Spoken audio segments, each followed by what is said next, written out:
Good audio can make or break your show. I've been podcasting for years, mostly audio only, and even now that I do both video and audio, I still obsess over how it sounds because listeners notice. But I'm a one-person team. I can't spend hours polishing every episode. So here's exactly how I use AI to clean up audio fast, get granular when I need to, and make even built-in mics sound way better than they should. I'll walk you through the workflow inside the editor, and then I'll show you how I turn that finished episode into a week of short-form clips without babysitting posts using Vizard. This is my weekly show with a co-host. We record video and audio so we can pull clips later, but pristine audio matters either way.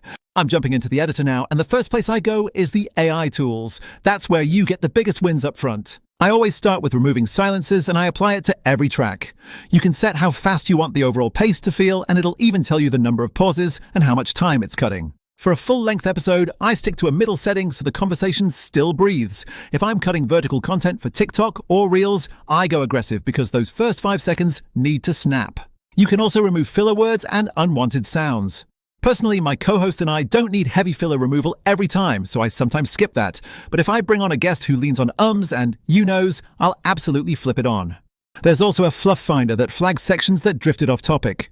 I'll skim those suggestions, cut the tangents that don't serve the point, and keep the 1 or 2 human moments that make the show feel alive. The nice part is you're already improving the audio while those AI passes are running, so you're not just watching a loading bar. If someone recorded with a built-in mic on a laptop or phone, totally fine, it happens, I'll run an audio enhance pass. Think of it like a quick studio wash.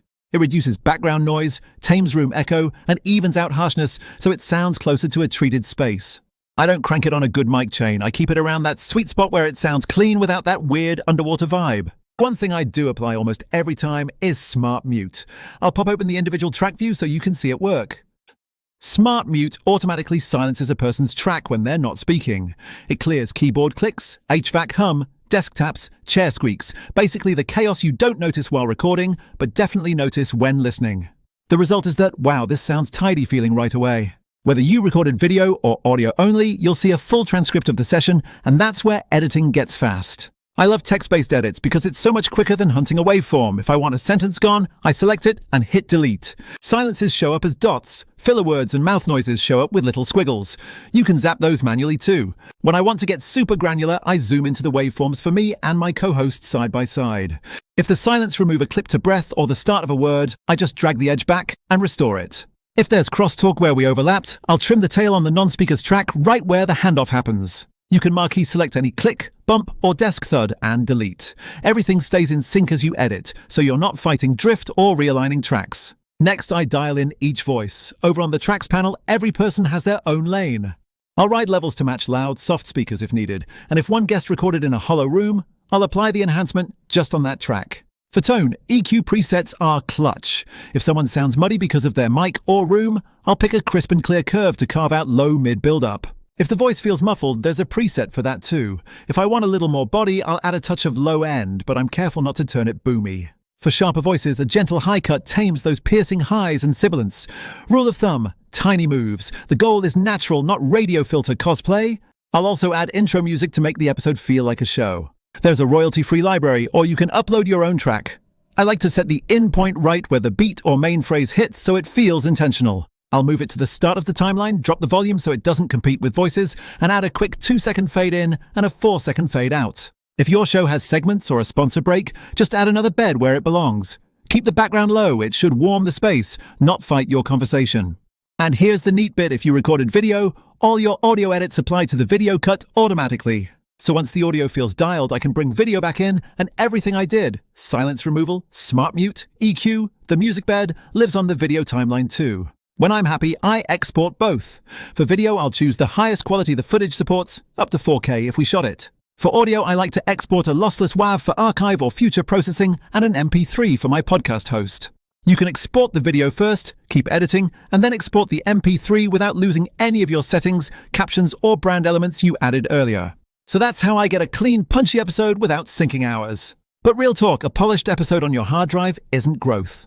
The next step is where most shows stall, turning that one great conversation into a week's worth of short clips that actually get watched, with captions people can read on dim phones and posting them on time without you living in a calendar.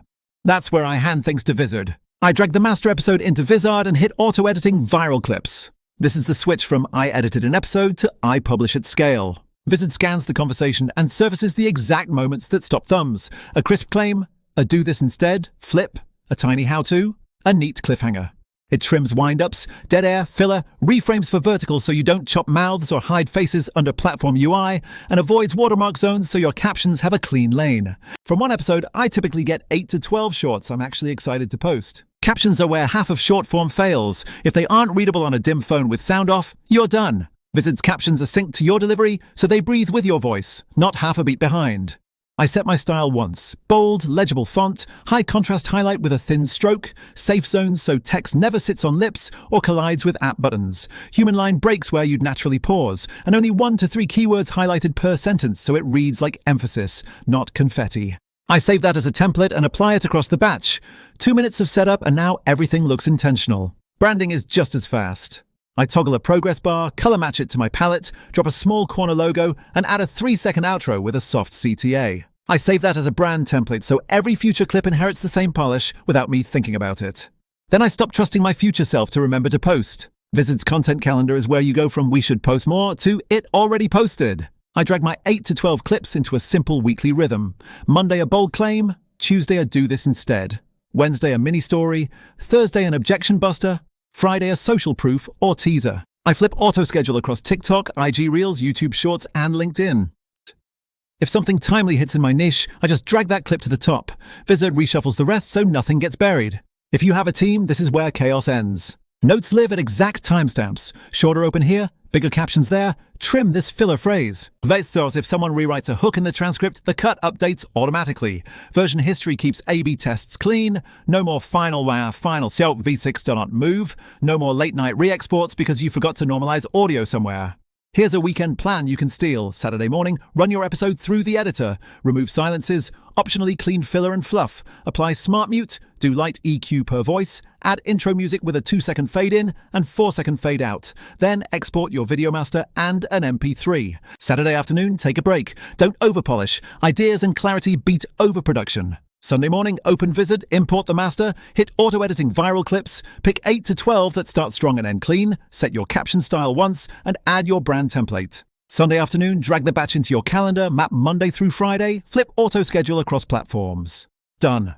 Next week, watch 3 numbers only. First 3-second completion, which tells you if your opener worked, saves per 1,000 views, which tells you if the idea is keepable, and click through to your full episode or page, which tells you if it moved people.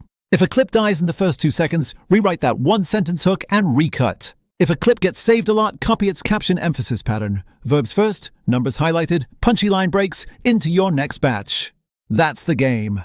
You don't need to do everything inside one tool. Recording editing apps are awesome for cleanup, silence removal, filler cleanup, smart mute, text-based edits, EQ, music, and exports.